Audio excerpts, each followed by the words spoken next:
a kid, you get asked this one particular question a lot. It really gets kind of annoying. What do you want to be when you grow up? Now, adults are hoping for answers like, I want to be an astronaut, or I want to be a neurosurgeon. You adults and your imaginations. Kids, they're most likely to answer with pro skateboarder, surfer, or Minecraft player. I asked my little brother and he said, seriously, dude, I'm 10. I have no idea. Probably a pro skier. Let's go get some ice cream. See, us kids are going to answer with something we're stoked on, what we think is cool, what we have experience with, and that's typically the opposite of what adults want to hear. But if you ask a little kid, sometimes you'll get the best answer. Something so simple, so obvious, and really profound. When I grow up, I want to be happy. For me, when I grow up, I want to continue to be happy, like I am now.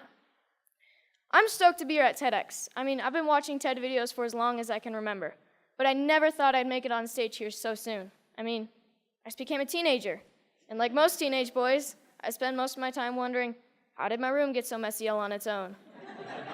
Did I take a shower today? And the most perplexing of all, how do I get girls to like me?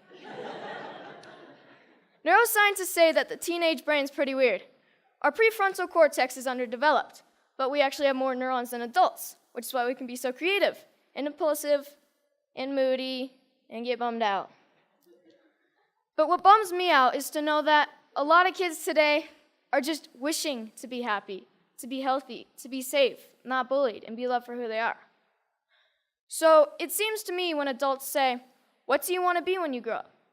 They just assume that you'll automatically be happy and healthy. But maybe that's not the case. Go to school, go to college, get a job, get married, boom. Then you'll be happy, right? We don't seem to make learning how to be happy and healthy a priority in our schools. It's separate from schools. And for some kids, it doesn't exist at all. But what if we didn't make it separate? What if we based education on the study and practice of being happy and healthy? Because that's what it is, a practice, and a simple practice at that. Education is important, but why is being happy and healthy not considered education? I just don't get it. So I've been studying the science of being happy and healthy. It really comes down to practicing these 8 things: exercise, diet, nutrition, time in nature, contribution, service to others, relationships, recreation, relaxation and stress management, and religious or spiritual involvement. Yes, got that one. So these 8 things come from Dr. Roger Walsh. He calls them therapeutic lifestyle changes, or TLCs for short. He's a scientist that studies how to be happy and healthy. In researching this talk, I got a chance to ask him a few questions like, do you think that our schools today are making these 8 TLCs a priority? His response was no surprise. It was essentially no. But he did say that many people do try to get this kind of education outside of the traditional arena, through reading and practices such as meditation or yoga. But what I thought was his best response was that much of education is oriented, for better or worse, towards making a living rather than making a life. In 2006, Sir Ken Robinson gave the most popular TED Talk of all time, Schools Kill Creativity. His message is that creativity is as important as literacy, and we should treat it with the same status. A lot of parents watch those videos.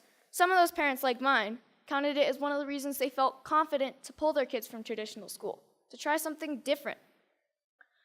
I realize I'm part of this small but growing revolution of kids who are going about their education differently. And you know what? It freaks a lot of people out. Even though I was only 9 when my parents pulled me out of the school system, I can still remember my mom being in tears when some of her friends told her she was crazy and it was a stupid idea. Looking back, I'm thankful she didn't cave to peer pressure, and I think she is too. So out of the 200 million people that have watched Sir Ken Robinson's talk, why aren't there more kids like me out there?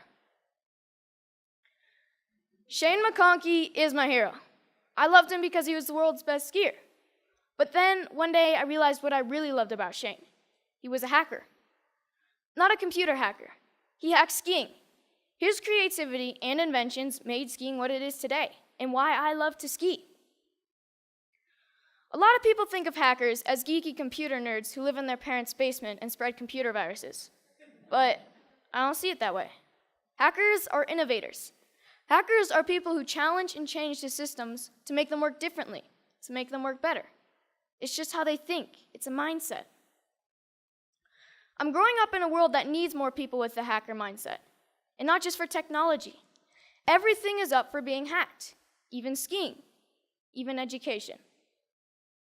So whether it's Steve Jobs, Mark Zuckerberg, or Shane McConkey, having the hacker mindset can change the world.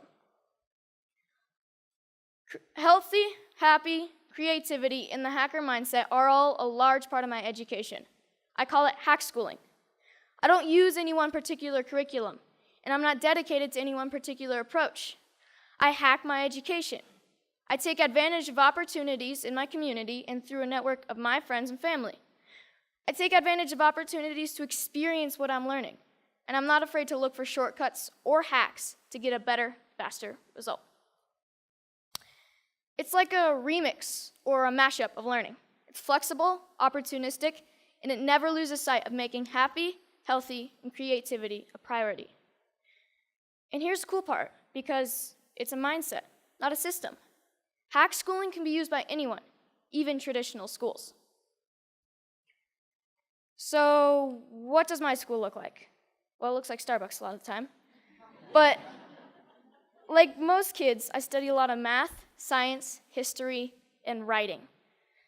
I didn't used to like to write because my teachers made me write about butterflies and rainbows, and I wanted to write about skiing. It was a relief when my good friend's mom started the Squaw Valley Kids Institute, where I got to write through my experiences and my interests, while connecting with great speakers from around the nation, and that sparked my love of writing.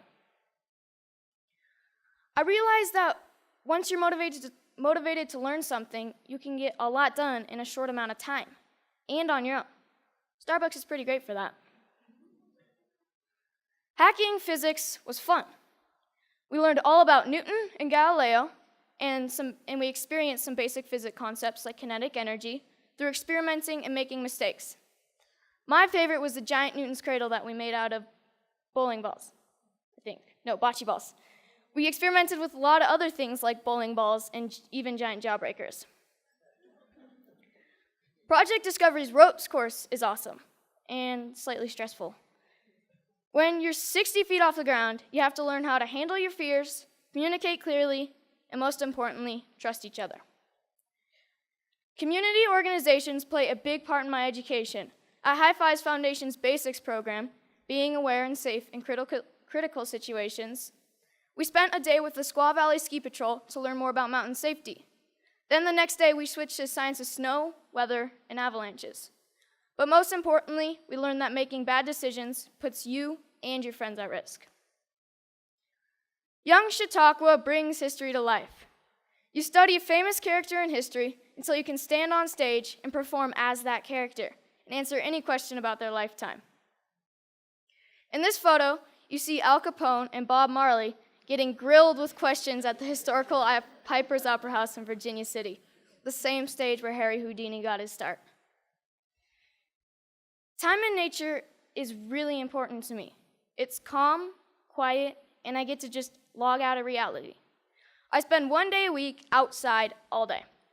At my Foxwalker classes, our goal is to be able to survive in the wilderness with just a knife. We learn to listen to nature. We learn to sense our surroundings. And I've gained a spiritual connection to nature that I never knew existed. But the best part is that we get to make spears, bows and arrows, fires with just a bow drill, and survival shelters for the snowy nights when we camp out.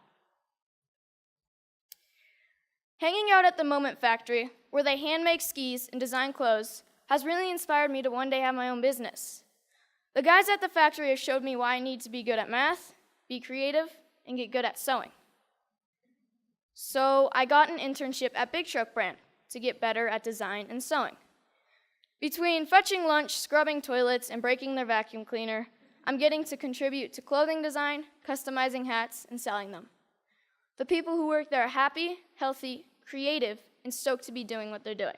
This is by far my favorite class. So this is where I'm really happy, Powder Days. And it's a good metaphor for my life, my education, my Hackschooling. If everyone skied this mountain, like most people think of education, everyone would be skiing the same line, probably the safest, and most of the powder would go untouched. I look at this and see 1,000 possibilities. Dropping the cornice, shredding the spine, looking for a tranny from cliff to cliff. Skiing to me is freedom, and so is my education.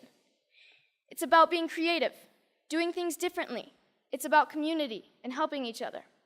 It's about being happy and healthy among my very best friends. So I'm starting to think I know what I might want to do when I grow up.